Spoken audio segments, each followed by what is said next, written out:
Hello, we're reading from George Orwell's 1984, one of the best novels ever written, one of my favorite novels. I don't read a lot of fiction, but it's one of my favorite works of fiction. Let's continue reading.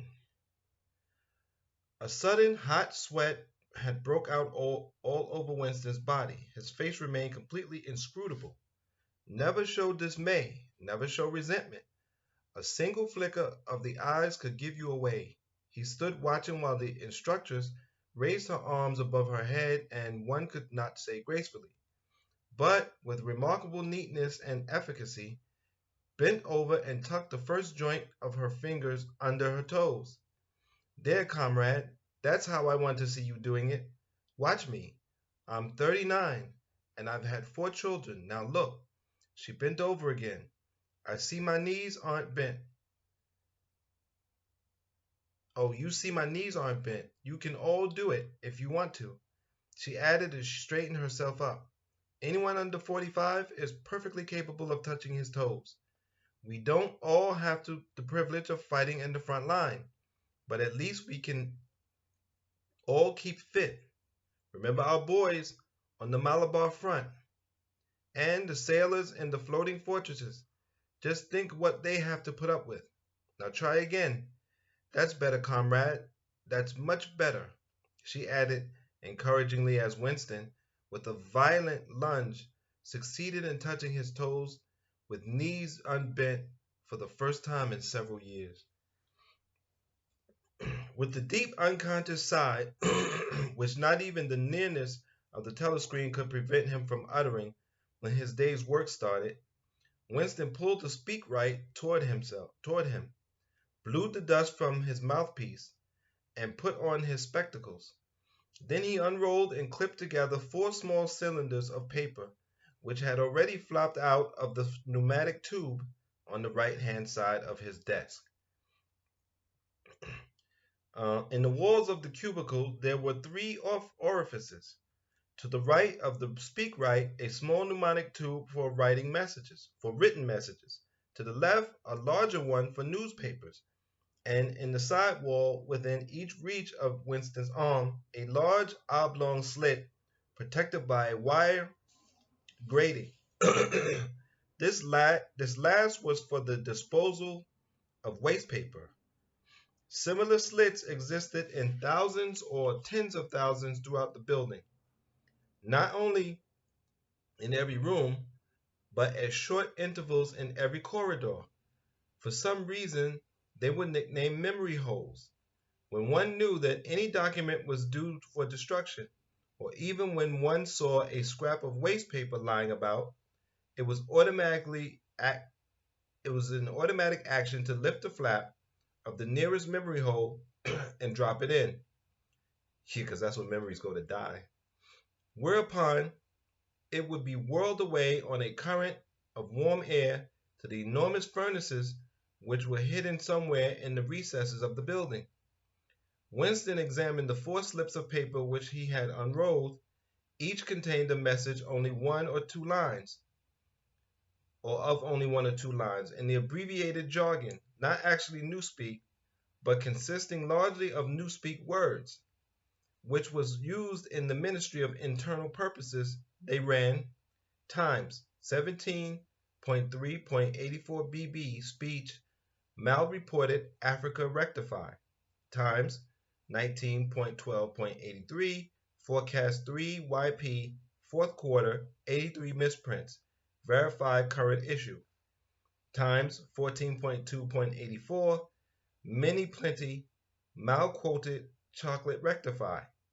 Times 3.12.83 reported BB day order double plus ungood refs unpersons rewrite full wise unsub anti-filing.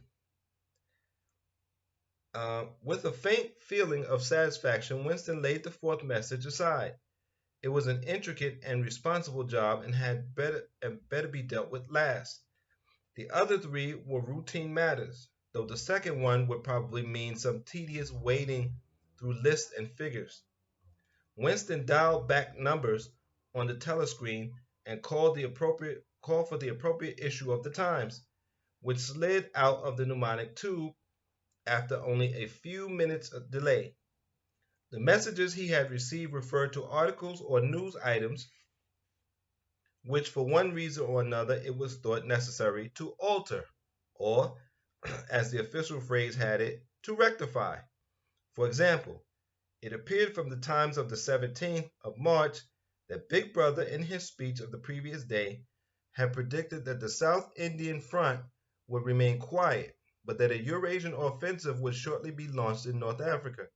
As it happened, the Eurasian Higher Command had launched its offensive in South India and left North Africa alone. It was therefore necessary to rewrite a paragraph of Big Brother's speech in such a way as to make him predict the thing that had actually happened.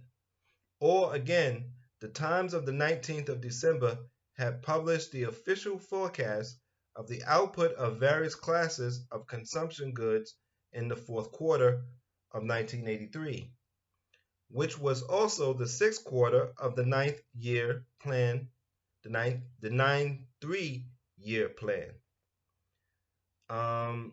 Today's issue contained a statement of the actual output, from which it appeared that the forecasts were in every instance grossly wrong. Winston's job was to rectify the original figures by making them agree with the later ones. As for the third message, it referred to a very simple error which could be set right in a couple of minutes. As short a time ago as February, the Ministry of Plenty had issued a promise, a categorical pledge were the official words, that there would be no reduction of the chocolate ration during 1984. Actually, as Winston was aware, the chocolate ration was to be reduced from 30 grams to 20 at the end of the present week. All that was needed was to substitute the original promise a warning that it would probably be necessary to reduce the ration at some time in April. And that's how you control the past. So when somebody goes back to do research, they say, oh no, this said the opposite of what I remembered, I thought happened. And you can find yourself losing your mind. This is why I can't stand broadcast news broadcasters today. Because they sit up and read things off a telescreen that they either know is wrong but don't care because that's their job, or they actually don't even know anything. But give us the impression that they know because they've been to school for journalism or communications or whatever the case may be. It's horrible. And it leads to people like, or leadership that's like what we have today, where people just lie and say, this is not what I said, that's not what happened. And if we don't get up and build our minds up and take these things seriously and find these things important, we're going to end up like this society in 1984 forever. Because we're kind of there, but we don't have to stay here. So hopefully we'll get it together. Until next time, I thank you for your support, and I ask you to take care of your mind, take care of your body, and be safe.